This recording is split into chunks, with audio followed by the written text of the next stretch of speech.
Bonjour au peuple congolais. Papa, maman, onyokwami pona kozwa visa. Agence de voyage Smart Consulting et pour Nabino.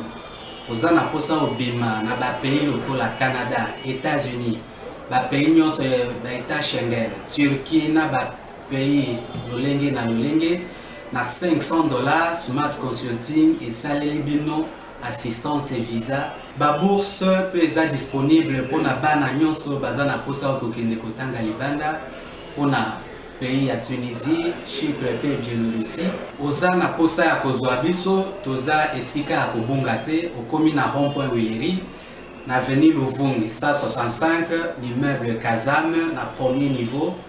Toza wana, oza na posa ya kozwa ba information na nzela ya téléphone. Oza na posa ozwa biso na nzela ya téléphone, obengi biso na 081 144 38 91. Soit obengi numéro Moussousou 081 32 62 203. Smart Consulting, avec $500, on peut voyager partout dans le monde. Merci. Mercredi, malam, on a bien c'est Sika Bozali, Bozana Kinshasa, Bozali un peu partout dans la République démocratique du Congo. Congo est basé sur Internet, Congo est basé sur satellite, Bozola Nabiso un peu partout ici à Bozwami, Bozola Nabiso pas en direct na YouTube, Mbote Nabino Nyos ici à Bozali, Boza na Kinshasa, Boza un peu partout dans la République démocratique du Congo. Mercredi 2 février 2022, tout petit bino Mbote. République démocratique du Congo, héritage à gouverneur à ville province à Kinshasa, héritage à bourgmestre, héritage à chef de rite, héritage à gouverneur à la province de République démocratique du Congo. Boka ba Congolais surtout dans nos oyo ba kanisa au côté na kati ya parti politique, nan oyo ba kanisa ko sala allégeance na mokonzi moko boye, kolo ba soki yete biso to na bo moité, mboka ba Congolais nyonso oyo soka la moki na tongo azoka nzaka ka lipa na ye. Oyo peso yimbule bani lokwe bandaki na 5h ba komi ko kanisa mulo yo ko memanga tier neni po bane fo balia. Mais na Kinshasa par exemple, bato wana intérieur so mbule beti bofuta mbola kana bino. Mais na kin so mbule beti za mwa passe oyo kangama na câble ya courant oyo ko sala bo.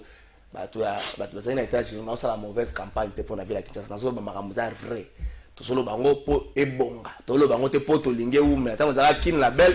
Mon a dire ko s'incliner kin la belle. Soko tali image à la vie est belle 82 mona kin est lengi. Soko zu image lelo ata gouverneur da tondi sibilo akotondi sa. Wona za likolo. Soko kitika kana sebo. Matadi pe na yota we sabino kana na matadi ba komi na full na bango mvoadu, full na bango kikanda, full na bango soyo, full na bango matadi ko moko masolo. Mais c'est le maire bo sala pe musala pe ko zalo ko moko.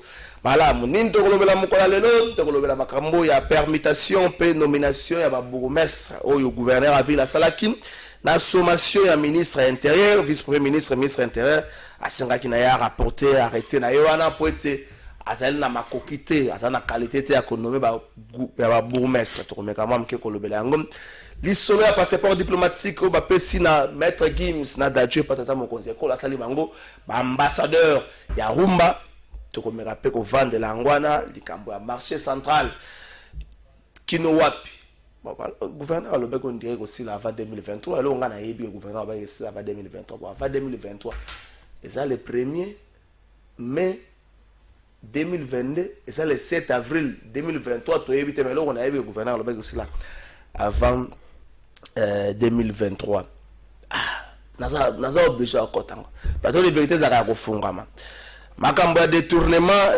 ya mbongo ya obsèque ya defao na ko loba yango mais moko bo soki oza ba na liste ba peso ka 25000 au détourné ni ba peso passer pour ni ba comme ça ambassadeur ya Rumba ba ko tsoka na mulongo ba tubaye na sima bandi détournement donc on va détourner na makanisa ba tout ça boko ezo sexa mais ça fait honte na ba ki lobby Benz aussi vous avez quoi Michel Sardou ce que Michel Sardou a détourné sur 5000 bon pour na bilingue ba Michel Sardou te le Google les quota au côté de la musique française comme Michel Sardou ce que vous avez quoi Michel Sardou a détourné $500 ou $1000 botala mutu mso za na kwa Johnny Hallyday mais détourné ni Johnny Hallyday détourné na matala Johnny Hallyday gouvernement français pesa mbongo te et pesa mbongo te gouvernement congolais faut tika pe système na beno lomba na zoka soki 450,000 150,000 ka ndé monani certains moments ça la militaire a benga nga lobby pour la prime na bango bon militaire bo comprendre moni côté la bino za mingi à vos ordres exécution réclamation après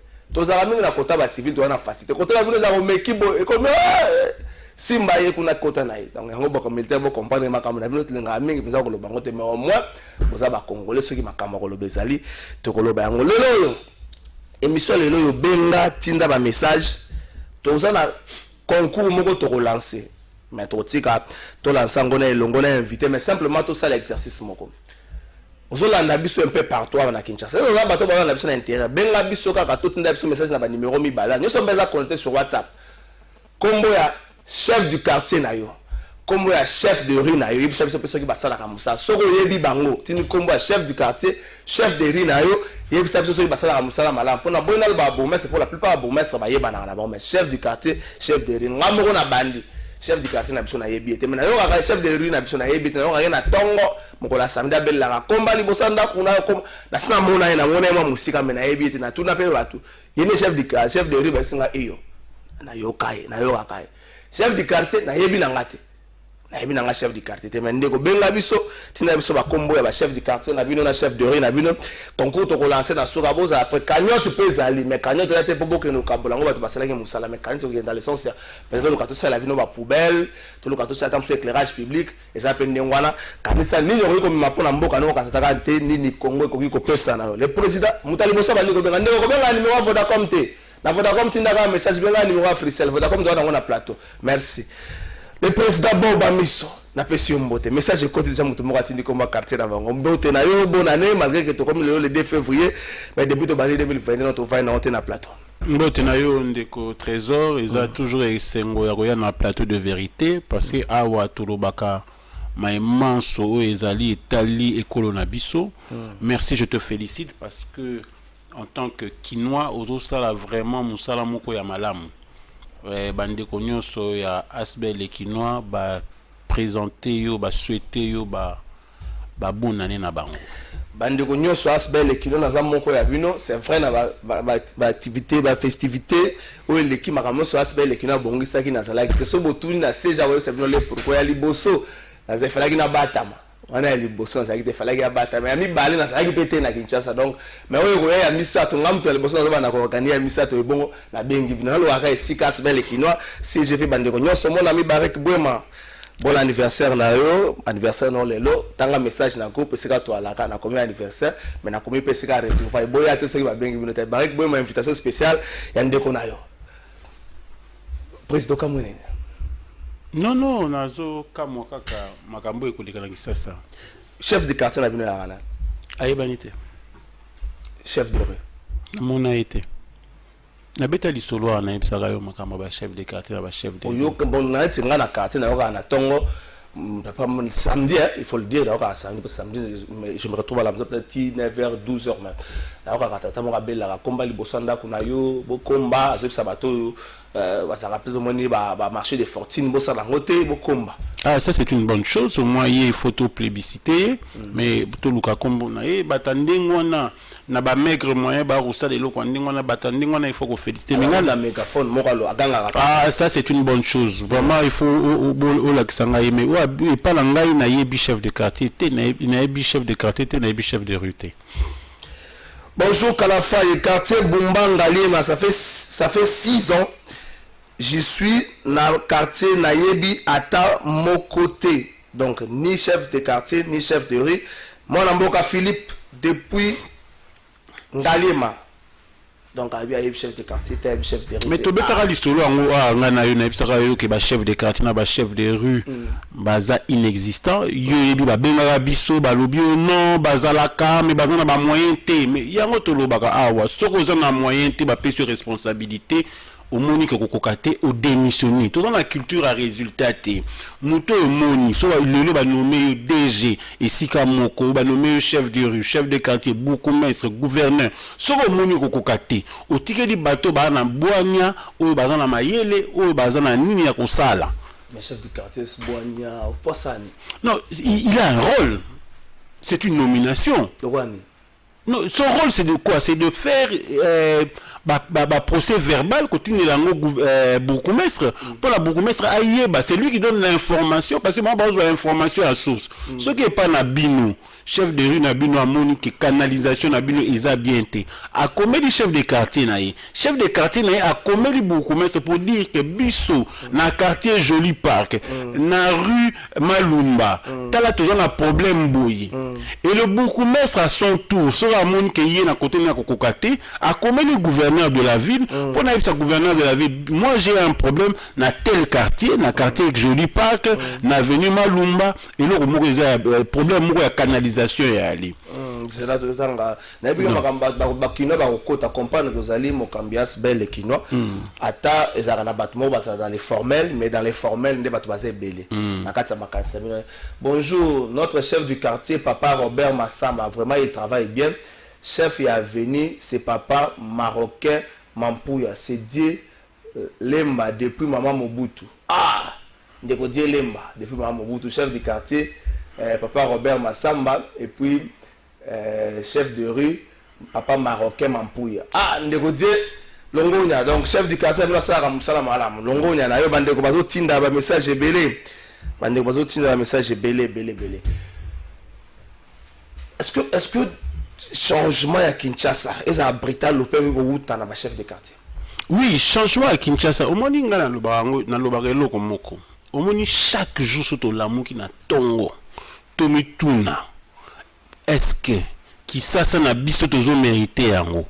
Est-ce que eloko nini ngai boba miso naza kosala pona kisasa eloko nini kisasa ifo ezala par rapport ya ba ville mususu so est-ce que tu peux comparer kisasa na Dakar ndito fwa na kaboy ndito ba kisasa mboka elengi est-ce que tu peux ba kisasa na Dakar est-ce que tu me tournes et là on est toujours ça pour qui ça c'est à la bien tourisme est-ce que bateau ba ko y a côté la biso ah ba ko c'est la biso hein il faut le to me tourner kat na kana ko vende ko mon aéroport habitant ba komika ka bo ba mo lili suso bimika le bande aéroport wa lo ko kota na enfer mo na sonia lui mo lili toujours me tourner pourquoi ndela aéroport wana minde à la raté jamais kabuna le bela ngwa est-ce que ça problème la ville est éclairée, mais la ville doit être éclairée d'abord dans mon toit parce que il y a un homme qui est reflété. Si on a la vie au la boue, qui ça mon lili, mais si on t'a quitté, à mon atta mindat. Président Léo Kolobego moi passé. Bonjour Kalafa et moi je suis engagé ma campagne quartier des ambassadeurs, chef de quartier Nabiso maman Lucie. Merci mon frère depuis ma campagne, chef de quartier Nabino maman Lucie. Bon, on peut ça nom de famille pour permettre à Bisso tout ça. Malheureusement, le but Kinshasa développement route à partir à quartier. Mais est-ce qu'il y a la conscience et pas à Bakinois? Parce que le chef de quartier mais est-ce qu'il y a la conscience et pas la population où et singulier accompagner Moussala le chef de quartier? Non, mais conscience et Rosala, ce qui a sanction. Au moins chef de quartier soit ça la rapport fani liboso na ndako na yo avis moko yé et le bindeko liboso na ndako na yo eza propreté ceux qui loko eza propreté au refuta amende moko au moins la conscience ekozonga mais amende na tambo refuta ngo ezali pona ebongisa liboso a moto wana problème ya nini confiance entre dirigeants na diriger ezate problème a Congo yango wana problème à ville Kinshasa yango wana mutabi bon akoko futa mpako est-ce mpako wana ba kosaela problème de yango wana c'est pas normal qu'on soit en 2022 ba problème autozo mona na kisa c'est datilelo avant tout côté na makambo na lobaki asbel qui a visité presque les 24 communes, il y a vu la Kinshasa, comme ça la constat, il y a mais il fallait palper du doigt la réalité à chaque coin. C'est vrai, il y a dans la réalité, vous allez presque similaire, mais il y a toujours des particularités vu mode de vie à population, les habitats du coin. Est-ce que le lot yopo nabino s'il faut déclencher s'il faut prendre commune mon loi commune pilote et c'est là qu'on déclencher projet moko ya salbota à Kinshasa. Kotos insalubrité dans ma casse aussi vous reçu comme gouvernement provincial a reçu comme ma salubrité la commune les restes là c'est facile à faire. Non, c'est difficile parce que les 3/4 de communes insalubrité à Liwa. Il est difficile parce que mon quartier à côté moi il est bien mais na quartier musomona donc salité ya ndinga makasi c'est difficile cause na commune moko pilote c'est très difficile. OK. Même tu vas voir même la Gombe aujourd'hui on se retrouvait ici comme moko ça va poubelle là. Et ça na po moko comme na saleté za makasi au cas na venu roi Baudouin au moni ba saleté donc c'était très difficile aujourd'hui donc ça veut dire aujourd'hui on a besoin que le chef de rue, le chef de quartier ça la travail moko ya proximité et puis matissa yango et pas ya beaucoup mais ça va beaucoup mais ça va matissa yango et pas ya gouverneur et donc travail on a pyramide ça makasi ce que ça la mité aux accords difficile même gouverneur mandat na et kosuka na échec. Bonjour, et pas na biso na mikonga nsele rien du tout. Ba chef bazo mona na te sendeko Jeff na mikonga nsele akotoko na ba chef bazo mona na te tozwa likambango to matela côté sukeli gouverneur a utaki ko permettre pe ko nommer ba bourgmestre mususu na Kinshasa ministre intérieur a sepelité à cela qui est sommation moko à qui a rapporté décision na Yohana parce que selon les ministres intérieurs, mais c'est ce que dit la loi, le gouvernement n'a pas qualité de nommer, de permettre si, mais de nommer, mais le quoi on a même décision, il y a eu permutation la nomination, donc bateau va contacter la permutation, va souffrir que va zonga na bisika na bango ya kala, mais la nomination notamment commune le quoi la Kinshasa ou tout le monde qui maman Pepito Kilala, va nommer parce que ça n'a quitté nulle part, va nommer. Vous pensez le lot que et c'est tout sur la tête na la commune na biso des personnes qui aiment ces communes, des personnes basali bana ba commune wana pour que ba mema moi changement dans la commune là-bas. Donc moi je crois d'abord il faut que dans la commune il faut qu'il y ait des managers. OK. Parce que gérer une commune, c'est comme si tu gérais le pays. D'abord quelqu'un doit être un manager, doit connaître les problèmes de cette commune. Et deuxièmement l'amour il y a commune wana. Si tu es un manager Aza manager le roi maman bébé climatiseur Aza manager. Avec quel résultat? Ah où mérite résultat n'est où mérite. Non, avec quel résultat? Tu sais, il y a un peu de lobat. Bazocha bat en fonction de quoi? Ton gouvernement. Appartenance politique peut-être. Même les appartenances. Pression, le gouvernement subit de pression peut-être. Non, je dis il faut tous en la culture il y a résultat. Après 6 mois bateau ba nommé wana résultat la bango ozala nini. Les autres dans ba beaucoup mestre ba sali 10 ans avec zéro résultat. Mais bazaka wana. Mais toujours ça kalam peut-être ba résultat c'est belé. Résultat nini? Hein? Résultat nini? Ah où mérite. Obi ce qui est dommage commune ko la kalam commune phare ou commune artiste ils ont dengue ali c'est malheureux mais commune ma B commune il y a saleté commune où il y a rien mais au sein d'un plateau tout ça on a une émission on a battu kalam ndinga bengaka moi je me demande pourquoi beaucoup mais c'est le coup la bango ti le ba ali donc baza net bango baza qu'on a deux mandats. Il y a comme on a 5e ou 6e mandat. Maman bébé climatisé à la 7e mandat. Qu'on nous dise, moi je veux que tout le monde ait un plateau. Ah ouais, aïe bisangai, soki beaucoup mais c'est Kalam, to ya Kasavubu, to ya commune Barumbu. C'est quoi les résultats? Quels sont les résultats Batouana? C'est pas personnel parce que sur l'équipe au lobby de Bango, Bango Bakanti est personnel. On a besoin que cette ville change. On a tout le temps. Cette ville m'a tout donné et je dois tout à cette ville. Tout le monde a boyé, tout le monde a battu mon boyé, comme le chef coutumier, n'a pas commune boyé avec zéro résultat. Nous on a fait yeba ngumana ou tout ça les commune est belé, commune union sozo ka bazo la pour la bourgmestre, tout union so bazo la pour la bourgmestre. Toutes les communes, même sozo la commune à Gombe, aux hommes l'équipe jardinage et malongate commune phare où il y a les institutions. Est-ce que management aux le singles ou t'as pas gouverneur? Non, je dis ceci. C'est comme si on dit aujourd'hui management il faut être pas président. Mais le gouverneur ne peut pas tout faire. Le président de la République ne peut pas tout faire. Leur problème c'est la nomination à Bango, bateau bazak nommé les gens de qualité. Les gens aujourd'hui qui ont des résultats et puis sanctionner quand. Et comme moi, parce qu'il y a des appartenances politiques, parce qu'on connaît tel, parce que c'est le petit frère de tel, Tiki Yewana. Le problème est que les résultats na bango ezali nini. Muto azaki bourgmestre na Gombe, muto aza bourgmestre na Kasavubu, na Barumbu, na commune à Kinshasa, la commune à Kinshasa va changer. Mais on doit avoir des résultats. Pourquoi les lots batoazon na kaka autant otengaiki na Kitambo. Les lots Kitambo aujourd'hui. Kitambo aujourd'hui résultat ni ali. Tengaki Kitambo zéro résultat. Commune à Banda lelo, ezandeni. Même ko bongisa kaka mutu na mutu bongisa wana, il faut gouverner mtasala. Donc, problème aux Salama Lilo, ils ont des problèmes, il y a Batou. Il y a la qualité des personnes.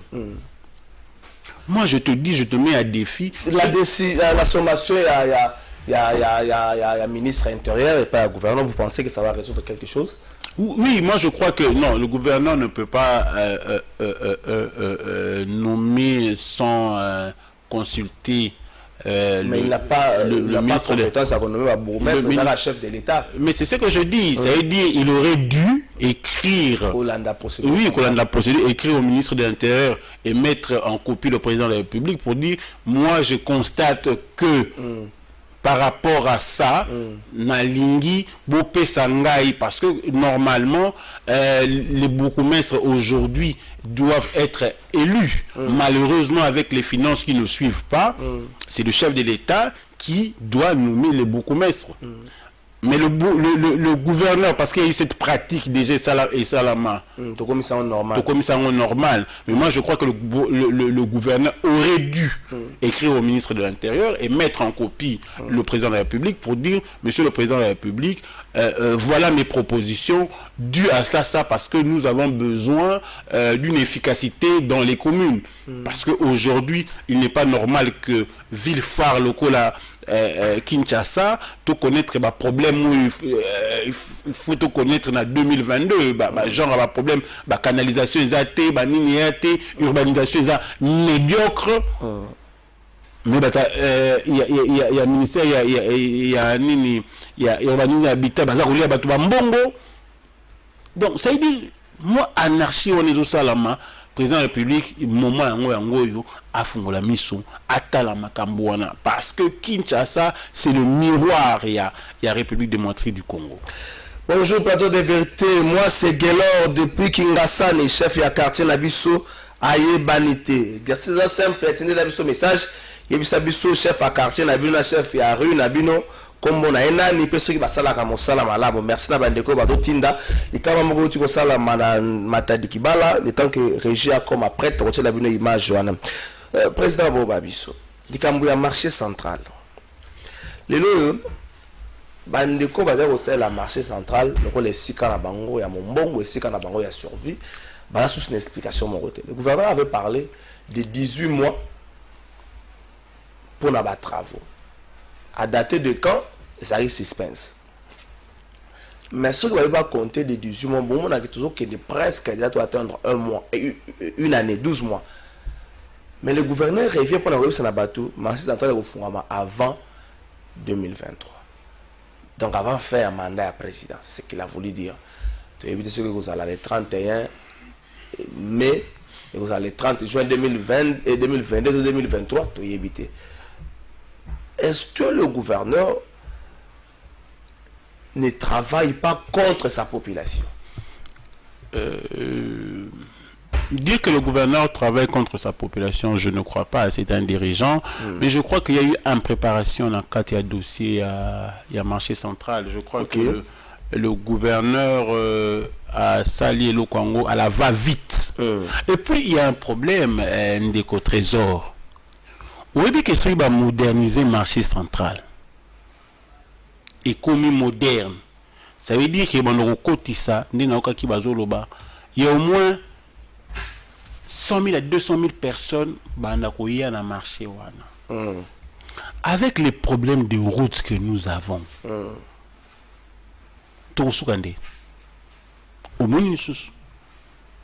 est-ce qu'on a réfléchi à ça? Au début, le marché central est là.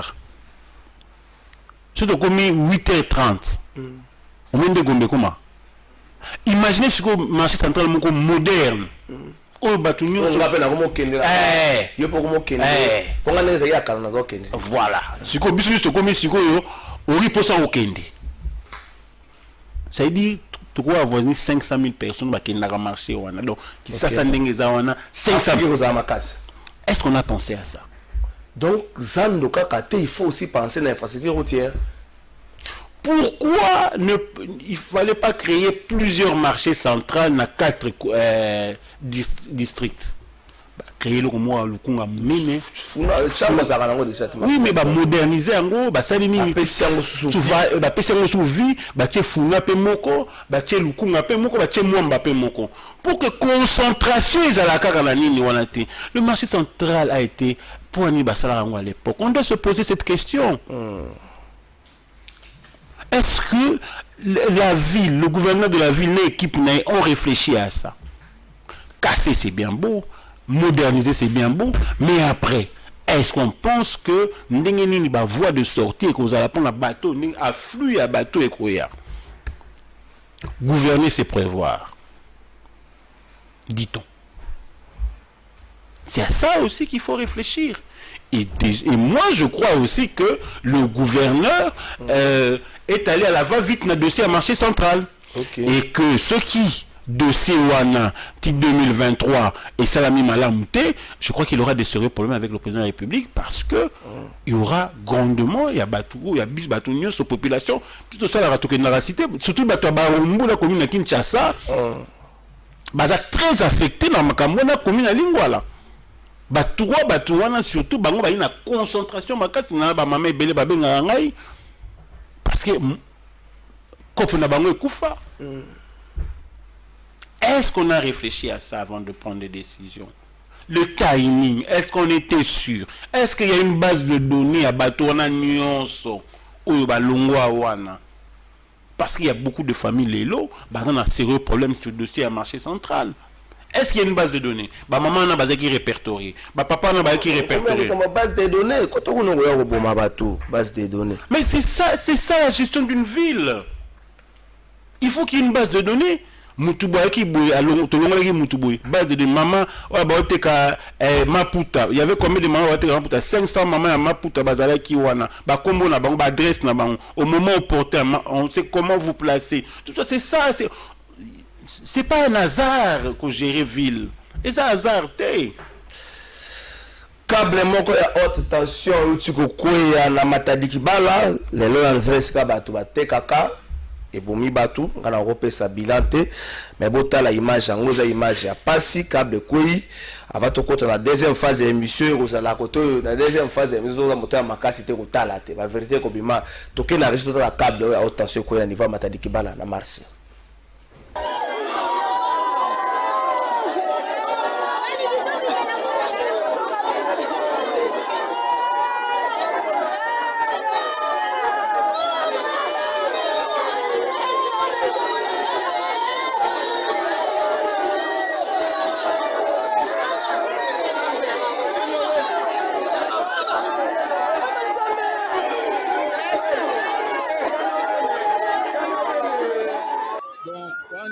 Autant bomi bateau 26 personnes ba kufu bimbengi sonu ngona ama ba somba kama tungu ndembi na tongo tala ni balandi bimbe wana 26 personnes autant son etatana kisinga autant son tatana ki nde e kwa kisinga oya autant son ni ezuba ngona mai mbule betaki nde ezuba tunzo na ba kufu donc na watro ama ba tekela kabiso ndembi tomate na tungu na tongo ba kozwa tala ndenge ba kufu. On a l'île Azana, Azo, Salanini, nous 26 personnes qui vont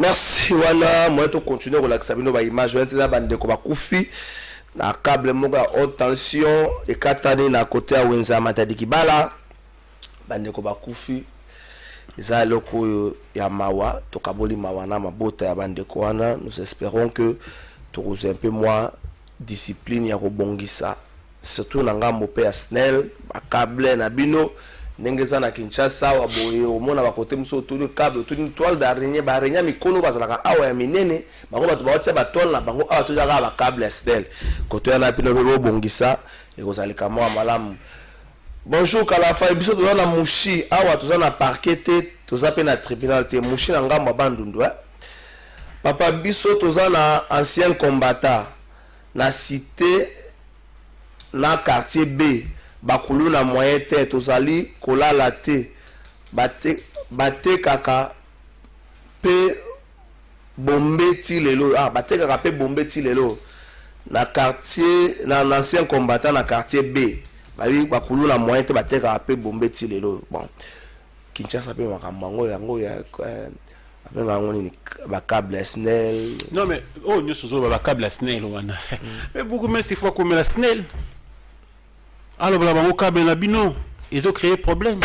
C'est gestion kakati. Siko bato na baza koteka na se wana bato bazo teka na se wana comment beaucoup mais salongola bango te pourquoi pese bango esika moko bien te pourquoi akomela ki SNEL te pour dire ba câble wana gestion tout un problème ah ouais ya ba gestion bato nsu baza wana baza beaucoup mais c'est pour na na kozwa ba mbongo moko ya wenze afin na à célébrer ba mariage toi qui na commune à Makala bayebi beaucoup mais traité ba quartier nsu bayebi beaucoup mais traité beaucoup mais il y a une fois na quartier moko akena na yi est-ce que ça nous commune eza munene mais ça on va type pour la mobilité alors bien c'est commune eza munene hein yo ndimi ozala beaucoup mais osani tu te donnes les moyens tu me dis ba jeep pour la mobilité zali donc commune il faut son baga carburant na entretien ba pesio ba bon so kasi na quartier ba benga pour na célébrer mariage nga yate pour commune ya munene anga yamba c'est un mariage spécial nga ya yambangu ba pesio 300 mois de kota. Pourquoi on laisse des gens qui ne veulent pas diriger? Pourquoi on laisse des gens qui n'ont pas l'amour de Kinshasa? Parce que c'est le cousin d'eux, parce qu'il y a un parti politique, il y a Nani, parce qu'il y a un Monankasi, il y a Nani, parce que. Bah, beaucoup mais c'est mon sous donc ça dit depuis bah mon année il y a 3 ans, si les lois mon arrêté. Nzamba sunga bande ko botu nzabiso message nzamba sunga te chef de quartier na bino chef de rue na bino musani basala ba kombo na bango botu na biso otangi kombo quartier na isiko zali otangi biso ba kombo na bango chef de quartier chef de rue et on permet biso to ba bango na suka ya biso to lancer bon nangina be ngo bon to be ngo concours to lancer concours moko na intérêt na bino mais intérêt na bino to sala ngo en parrainage en collaboration avec l'Asbel et qui n'a plateau de vérité dans l'Asbel et qui n'a toujours lancé ango ba cagnotte to kopona kaka awa numéro ko benga ekozala ngate kozala Asbel et qui n'a to kopona awa commune liboso to relancer ango bino ko benga numéro cagnotte pe ezali siko na cagnotte to kotala est-ce qu'il faut to pesa bino mbongo na maboko bokabola to organiser ango autre parce que les soucis ezali ya ko bongisa donc ce souci ezali ya ko bongisa bureau ko tia en place to kotala ndenge to organiser ango mais au moins botin na biso nous permet au moins ko yeba ka ba chef ya ba quartier na bino po bango ba kozala ba point focaux na biso oyo to koleka po to ba mosala nini ko sala na kati ya ba quartier na bino ndenge ba lobi aso ko tiki kaka boye Kinshasa ko zinda soki ma etondi eza pas seulement pas gouverneur ma etondi ezotonda mingi pa na yo donc ofanda kaka to zelaka bato baka na sayo solo wana tango ya gouverneur avanda kuna te solo ya sayo et comme ça Kasavu momba commune ya solo bana solo na bango sayo bana solo na bango mususu kota gambela eza gouverneur te eza bino donc au moins to ba pe biso ni to ko pesa peut Kinshasa na biso e bonga bato na bato état général na bukina mobeko te na na kati ya éthique et déontologie. Il faut tambola quand même une éthique et déontologie. Président Bobamis. Ok, n'a pas matanga de faou. Non, malheureusement, la Kenda qui était. Il y a des points nipo, aux autres qui à Asbel qui n'a pas associé, mais on te pose à moi 500 mois 200. Non, la Kenda qui était parce que déjà na komona ndenge matanga ya laki et pesa qui na moi pas si. Contrairement à Matanga, les musiciens, ça la des fois où il n'y a pas eu un engouement, peut-être Covid-19, population dira côté les camarades organisation. Non, je crois qu'il y a eu une mauvaise organisation. Dans Matanga, des fois, où, malheureusement, des fois, c'était quelqu'un de paix, quelqu'un qui quelqu'un qui était vraiment très bien, appuyé à la musique à bien. Et puis, Nalanda qui quelques émissions naïe, pas bandé comme Soussou. Il a tout, surtout dernière émission, il n'a pas de connaître le collé. Il a toujours été quelqu'un de très courtois. Dans mon équipe, le déplacement va monter, polémique, il a toujours été très courtois. Paix à son âme. Malheureusement, ce qui est arrivé, tout l'année dans les réseaux sociaux, tout l'année dans les émissions, et là, il faut ici là. On ne peut pas. Premièrement, débourser bon ébélé pour les musiciens. Ah, mais. Est-ce que ça. Et aussi la n'est parce que l'État pas dans la non, parce qu'il y a des professeurs, Madia, Manalare, Akoufakia, Wanamona qui sont bimisa quitté. Donc ça veut dire qu'il y a des gens qui se sont arrogés le droit de Koufi Sarabat, Kouzorabambon. Je connais pas. Il y a des gens. Oui, ça a arrogé le droit. Bakoufi Sarabatou.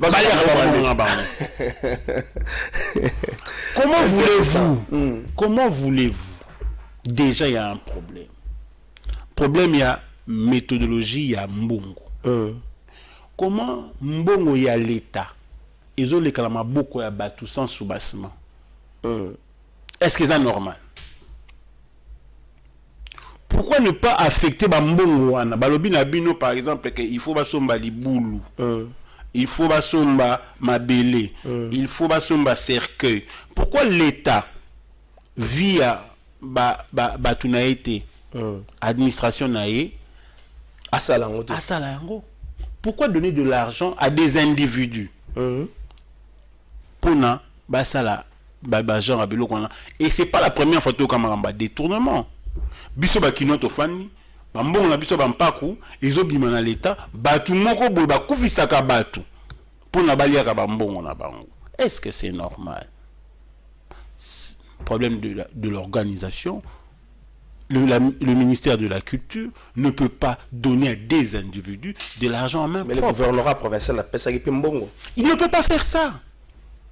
Il y a des canons, il y a des rubriques. Vous voulez aider, il y a des rubriques. Bolingi, cercueil, tout ça. Horizon Massamba qui est là, qui a passé par lui, via des banques. Parce que c'est là qu'il y a des traces qui restent. Donc, Bango Bayaka, Baliaka Bambongo, Yabakino, ou Baniba Kunda, Bandeko la Bango Moussousou, avec Ono, Bango Baliembongo, après tout faire dans les réseaux sociaux, tout à l'heure, Bango, non. La République doit changer. Kinshasa, Tolingi Makambouana, Tolingi Makambouana, c'est pour ça qu'aujourd'hui, le ministère de la Culture, pourquoi on ne fait pas aujourd'hui, ça y est, cimetière des artistes? Pourquoi on ne le fait pas? Pourquoi on ne fait pas ça? Nous, dans Asbel et on a mûri l'idée, tout le monde, la ministre de la Culture, qu'on lui dise, elle veut marquer son temps, ça, cimetière, il y a artistes. Parce qu'on a le même problème. Des fois, Congo, si aujourd'hui il y a une organisation qui existe, on sait que pour les funérailles, il y a artistes, moi je ne parle pas seulement des musiciens, parce que les artistes sont ensemble, il y a une cagnotte qui existe, il y a une maison qui est affiliée à l'État, où il va payer ceux qui tel artiste à Koufi, qui manque de moyens parce qu'il y a des artistes qui sont des nantis, on a besoin de l'État à subvenir, on n'a pas besoin d'un été. Mais est-ce qu'on ne doit pas commencer par s'opposer à la pratique où on a l'État va subvenir caca? Mais c'est ce que je dis. Il faut tout organiser, que subventionner les alarmes. Non, subvention, il faut les alarmes. Okay. Parce qu'il y a des artistes aujourd'hui qui ont beaucoup donné pour le Congo, qui ont bien vendu le Congo ailleurs, mais qui malheureusement, avec tout ce qui s'est passé, n'ont pas eu les moyens, n'ont pas eu les moyens comme les autres. Et ces gens-là, comme l'État leur doit, parce qu'ils ont bien vendu la République, subvention Moko et Ali, où on prend le cercueil, on prend ceci, mais pas de festivités à 150 000 $, à 200 000 $. 200 000 $, wana, pas policier, pas militaire, on a besoin d'ango. On a besoin des routes, on a besoin des écoles, on a besoin 200 000 et pas Moutoumoko, 300 000 et pas Moutoumoko. Pour la Bakoundé, on peut dire 400 000 $. En fait, c'est pas le ministère des Finances à se prononcer dans le thé, parce que non. Benoît Luamba, mais le ministère des Finances à se prononcer dans le thé. La famille aurait, j'ai dit ça aux conditions, la famille aurait dit qu'il a que 150 000, j'ai dit ça aux conditions. Même dire des choses pareilles, ils ont soli dans une république. Il doit avoir une organisation pour ça. Oh, il est bien affecté. Bah, que ceux qui, président Benoît Luamba, qui est quelqu'un de noble, oh, ça la mingi pour la République. Bah, ça n'a bloqué des associations, aux subventions, c'est pas des individus, c'est pas à la famille qu'on remet cet argent. Ça démontre que manque d'organisation, mon koyali. Surtout que Google, comment on la traduction à un certain moment, Sénégalais, qu'on soit aussi, tout ce qu'on a pour l'état de bourse, par exemple, j'aurais appris que le gouvernement provincial aurait donné 25 000 $. Ça, c'est la contribution au gouvernement provincial. Tout ce que le gouvernement provincial a appelé une équipe d'organisation. Appelé Bino. Bino Moko, on a qui bon moto, tu te dis, tu as 50 ans de carrière, tu as 30 ans de carrière, tu as 10 ans, même 2 ans de carrière. Les lots, c'est là 2 jours de carrière parce qu'il y a les réseaux sociaux, parce qu'il y a tout le bio, même en Ouzbékistan. Tu as 10 ans de carrière, tu te vois consommer 500 $, 1000 $, il y a mon moko boy absec. C'est là où aussi les bas blessent. Oui, je veux bien. Mais bien au Pessi Bango. Au Pessi Bango. Non. Le gouvernement provincial a coupé ça va individuité. C'est ça. A coupé ça va individu mbongoté. Ils viennent, ils disent nous avons un problème. Parce que Mbongo est venu sur le ministère de la Culture. Mbongo est venu sur le gouvernorat provincial. La particulier Bapessi. Ça veut dire c'est ça le problème. Si vous avez retracé un monde de Guinée. Ce qui est mouton sur des crières qui étaient, tout le monde va bali. Est-ce que ça m'a dit bosso aller Mbongo il y a Bob Sek. Mais ça là-bas on Mbongo. Est-ce que ça m'a dit bosso. Mais c'est parce que il y a pas de traçabilité. Même le gouvernement provincial, ceux qui le ils ont fait Soubassamani Mbana. Puisque le gouvernement provincial a lié Pembon. Il y a gouvernement provincial a lié Pembon. Il y a une commission à l'avance. À 8 000 à la source. À la 8 000. Ceux qui ont payé les lots. Na maman zo kabazolo bayazo maman zolo bakeno babi la bango basono que maman pas il semblerait je ne confirme rien il semblerait que maman pas 300 pour yemba il semblerait que mère azo 300 bongo masangwa bana il semblerait même si faut appeler ça bango mais il faut une traçabilité. C'est ça le problème du Congo, traçabilité. Le gouvernement provincial il j'ai fait parce qu'on est 8 millions de gens qui a commission pour justifier mon déni. Toujours content mon passeport diplomatique, toujours content mon ambassadeur à Rumba. Bonjour papa Bisso, tous en ngalier na quartier Pigeon na Lalou, Bakulu na Makasi, tous ali, toujours là la thé, papa Bolo Bela Bisso, base de la Bisso na nos solutions. Na Pigeon soki bakulu na bakomi donc tokomi ko balola makamba ala mwana ya mbinza na Pigeon so bakulu na bakomi tokomi ko balola makamba so bokom bande oya ki senso na bisa na Pigeon bakulu na bakomi oyo ka to amike na Pigeon ba to lenga na Pigeon bakulu na bakomi. C'est dommage. Tokomi ko balola makambo. Bonjour biso awa na kisenso na quartier ancien combattant to yebi kutu kombo ya bourgmestre te ya chef ya quartier te to sengi pe olobela biso pona nzela oyo ya de la petit lelo misala et ça le marathon nzela wana ya de la pe uta matete kenati na kiseso ba travaux bandaka mais misala etelema ezosalema te nzela wana ezali d'une importance capitale bofungola yango bocontinue batravaille kozala komo malamu ndeko moko akomi ya président bo bamisu yoka souci ne ya mama oyo bonjour excusez ngai nalobela moke mpona problème ya salubrité est-ce que bapasteur ya baéglise de réveil moyen bateya bandimi mpona oyo etali salubrité ezali te papa bapasteur bayokana bango nyonso bateya thème moko sur la salubrité peut-être bato bakochange po moyen te saleté eleki merci mama Pélagine avandi na monga fula toyoki mama ndeko atini na numéro chef de quartier na biso mama Jacqueline chef de quartier ya Ngumba Kikusa na Ngaliema ndeko atini na numéro merci ndeko malgré komi kombo to benga chef de quartier na bino na suka ndeko ko benga numéro Vodacom te benga numéro Africell numéro Vodacom to ça na on a plateau ceux qui sont associés peut-être au basal na nzambe pour une forte sensibilisation avec Kambutali ça le peut cause à un élément déclencheur pour la réussite.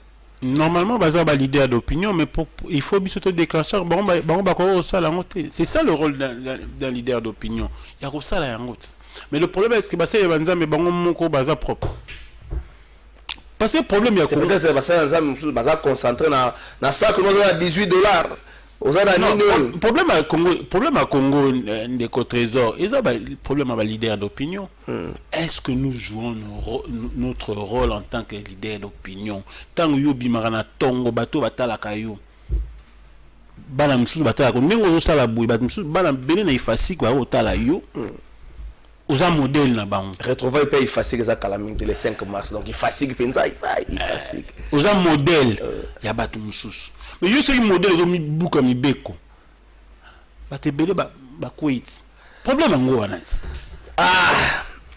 oui batata na sens unique ils ont ba autorité oui ba autorité batata yango moya bakanga ba chauffeur ba kota sens unique ata président lobby tia lembi batika rapeta président lobby na conseil problème ya Kinshasa problème ya Kongo ba leader na ba généraux ba tamola na sens unique makasi ba leader d'opinion ba na problème na mboka oyo ba leader d'opinion ba finga na ba réseaux sociaux ba finga na YouTube ba finga na penza so ba biteke YouTube ba na biso ba komo otalanga problème ya obi ke so che statut no mona talaka neve atalaka donc so ko che bêtise neve atali mona pe atali donc so lelo biso moto zo ba ko tambola na alimate est-ce que Kinshasa to pesite sika na buzoba yango to ko tombo mate to pesi sika na buzoba c'est-à-dire la bêtise a élu domicile à Kinshasa to pesi sika na buzoba mais on se partage plus les bêtises que les choses sérieuses c'est ça le problème même dans les réseaux sociaux. Salut plateau de vérité Francis Mouteba depuis Kimbanse Kemokali quartier Sakombi chef de quartier Nabiso Moukwa votre invitation de sa part nous fera du goût Toyo Kainano sengi bayo kanu chef de quartier na bango makanisi ala ngo pona ni songa biso na routine d'option numéro ndeko Francis Mouteba songa biso na routine d'option numéro cette histoire ya ba musicien na biso il y a artiste na biso je ne vais pas parler de musique artiste na biso basa ka tout le temps sali na babilo ko moko miki na ba dossier mo miki ruina ka te image na bango à l'international biso to yo ka no ba longwa ki ba ke Paris ba kimi hadi mo na mutu ale ka la télévision lo bara ça peut fier à ke Paris à kimi o mo na mutu alongwa nini bon ba bêtise ça miki c'est peut-être pour ça que même s'il faut comme ça ba ambassadeur ba rumba aux moi passer mais ba o ba ki marezaka ba leader ta ba o ba ki marezaka mingi ba o ba bandisika ba yo mona ba condition ba éviter que poto eza pasi il y a tout ça mais ba leader oyo yo sera leader akimi akima ndi amso ba za leader lo ba na pa kotika na poto na kalati ba buka ka mobeko moko bokena bande ko ata olongwana ozongi na Kinshasa olongwe na Kinshasa okota ka okesa na Kinshasa to olongwe na poto poate non ça dépend monsieur ça est patron na tika ilanga ba yo kana ina bango ça passe mais patron regarde jamais roloba na plateau il faut créer là au moins histoire je crois que Makambo a ba passeport diplomatique tout ça quand même ngana biso ngai personnellement en tant que kino naza quand même déçu parce que j'aurais bien voulu que ba pesa bateau yo bateka rumba congolaise makasi pe ba passeport diplomatique tous à la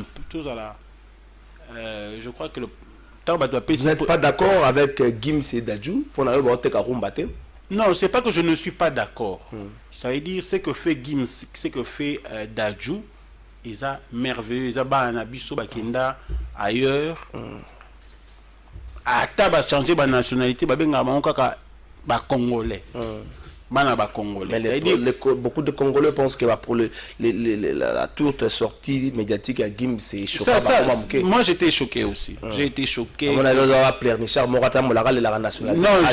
j'ai été choqué, mais la condition, pourquoi la nationalité française. Mais il faut dire que sur le Talipé Gims Kaka, documentaire à Netflix, il a beaucoup parlé du Congo. Donc ça veut dire bateau baza bisika misusu ba yebi Congo à travers Gims. Il a parlé de ses origines congolaises, na Yolo, tout Yolo est alamaki na Netflix. Mais là où le bas blesse, je ne peux pas comprendre que donner à Gims et Dadju passeport diplomatique pour n'arrêter Karumba, ne pas donner à Fali, ne pas donner à Kofi Olomide, ou ba te Karumba pour les affaires et autres. Toko Chafere. Oh, bah, Tekarumba Koleka Nyoso. Fali qui était na Cannes. Il n'est pas le premier Congolais. Il y a pas mal de Congolais. Mais Papa Wemba. Mais c'est ça. Non, je dis ceci. Je parle de Fali parce que c'est récent. Oui. J'ai parlé de Kofi Olomide. Pour dire que Bato Teki Rumba, aujourd'hui, le président Jossard, bah, ça n'a passeport diplomatique, et on donne seulement à Dadju et Gims. Je crois que on aurait dû faire une liste quand même Baba Kisata 4, 5, 6 par rapport. Il y a une autorité na Bango ailleurs. C'est là où je dis qu'il est conseillé Bazonga les Soussou, c'est là parce que le président de la République souvent c'est ce qu'on lui présente. Baba Kissa, Fali, Baba Kissa, Kofi, Baba Kissa, président Jossa. Moi, je ne fais que poser des questions. C'est parce que la plupart des conseillers à Mokonziambo qui sont venus d'ailleurs, en fait, de la diaspora, Yango, préférer privilégier les Congolais de la diaspora aussi. Bon, biso ba kinwa o tozalakawa, tolingi pe batuna biso, oyo bazalaka na biso, oyo ba tekirumba neti na biso feu de phare. Tekarumba na Kenya na banini wana na passeport diplomatique batu ndengwana oso ba ke esika Fali Ipupa Kofi Olomide Frère que tu cites aujourd'hui héritier Watanabe. Ce sont des gens qui vendent la rumba et bongo batu ndengwana boko pesa bango passeport diplomatique te. Vraiment. Kaka bazui parce que leki na biso wuti nini batongo ya diaspora bazaka liboso na kisasa te. Bonjour papa, biso na Mbanzalemba ba chef ya quartier na ya bari. Ndiko message no moyena tanga ngote. Bini. Biso na Mbanzalemba ba chef de quartier na ya bari bandoki na otanga. Maboko la rabatu kaka malade. Oh mon frère, ne le pas baba mabo. C'est normal, ça c'est bonjour Nego Trésor, dans un dossier moko avec tous les documents de preuve, nazo senga audience. Pardon, bonjour. Eli de Maluku. Ndeko, message on entend après.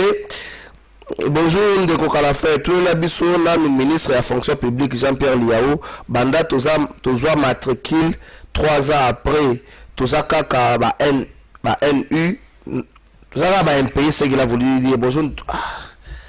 Toza na makaba nini.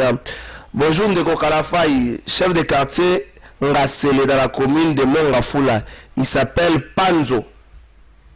Chef de Ring Sungu, il s'appelle Serge Mbala. Baza quand même la volonté, mais ba moyen exacté. Combattant Olivier Mamani. Merci Ndeko Olivier. Bonjour plateau de vérité, c'est Feli depuis Mpassa. Chef de quartier ne fait rien sauf il est là pour vendre les parcelles. On en passe ça, chef de quartier a ma parcelle. Pouvoir hein. Ngai Ndeko bourgeois depuis Maloko na lingina tout na kaka sur ba loi ya ba ancien président na salaire bazwaka bakoki ko dimner yango te Ndeko le solo le lote. Président Boba Miso, vous pensez que cette histoire, Oyo Bandeko, Maître Kim Sedachou, passeport diplomatique, et artiste Nabiso?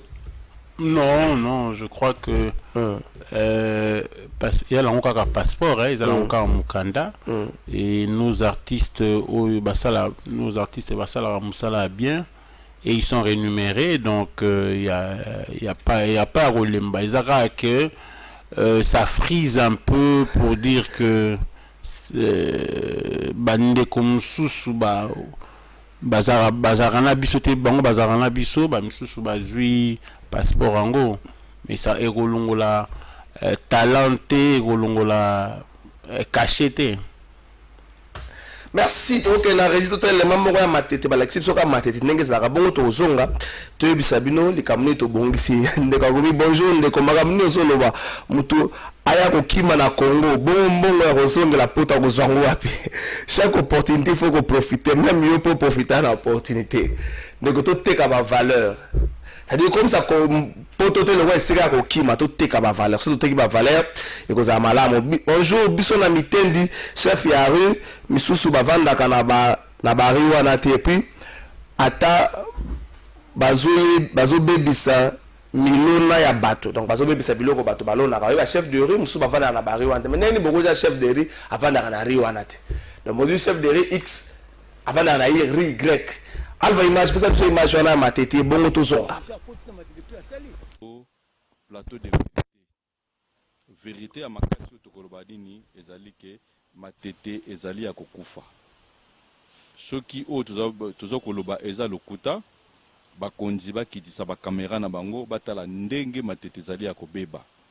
Matete za na nzela te, matete au centre hospitalier na kamoko ya leta obeko, matete wenze ezali ya kobeba.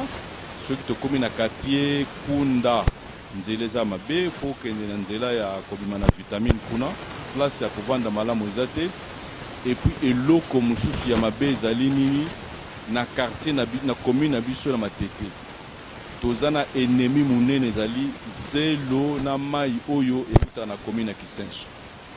Bakonzi bakoki kotala eloko wana batala canalisation ya mai ya Kisenso po Kisenso etindaka mai na ndenge ya liboma. Merci Alva Image. Correction, Dadju et Gims ont reçu des passeports diplomatiques en qualité des ambassadeurs de la culture congolaise au nom de la rumba.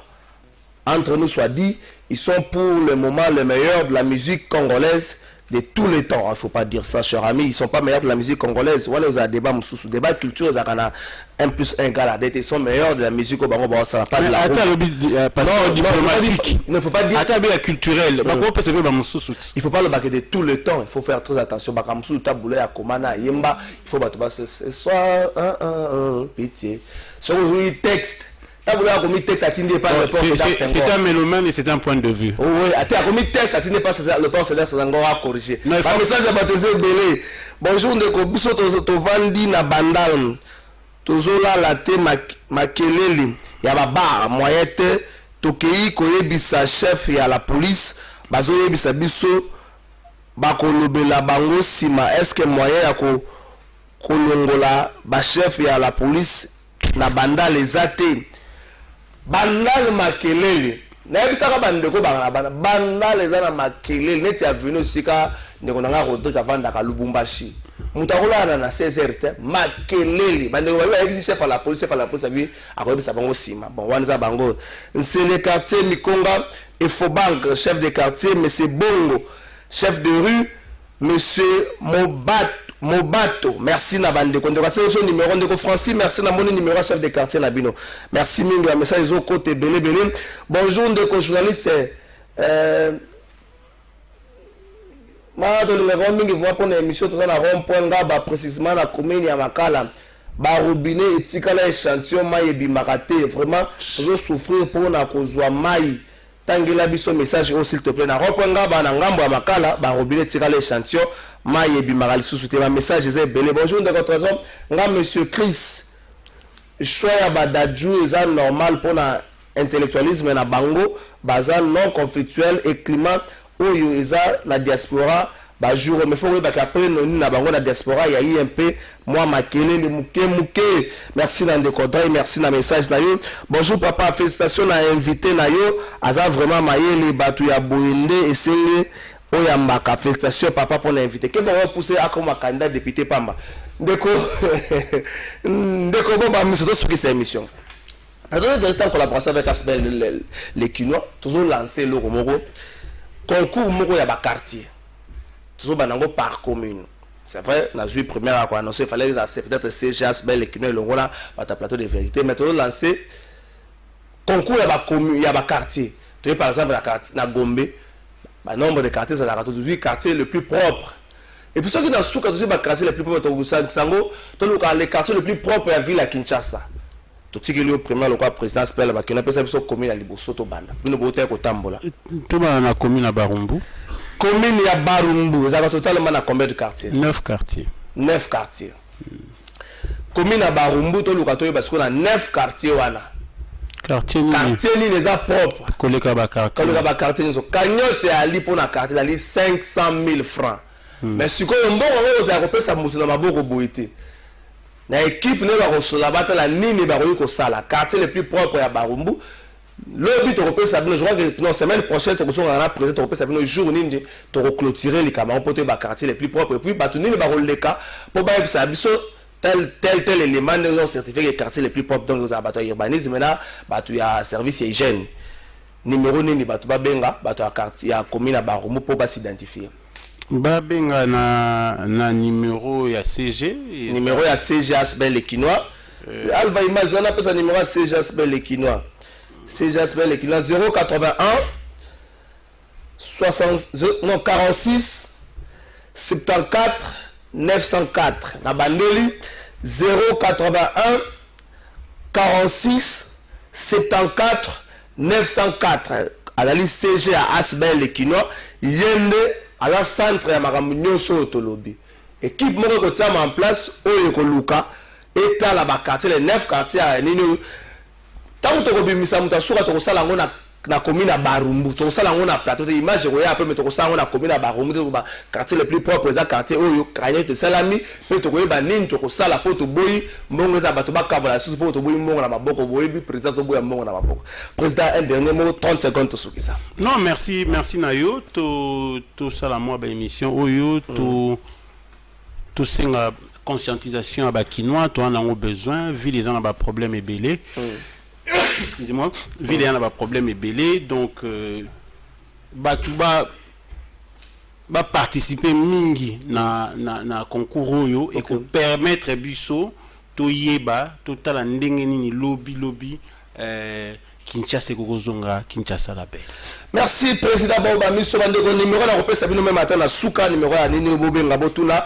Merci président Boba Miso, merci à l'équipe technique Juice Bongeli les perso Audrey Makela, Alva Image, Dieu merci Ndombasi, Audrey Makela pèsera papier. La difficulté maintenant le bango. Joyeux anniversaire na Ortali Miki de la part de Audrey Makela. Ortali Miki, Audrey Makela bina komi sango. Joyeux anniversaire na yo. Boanya pe maele nzambe abatela yo. Merci na.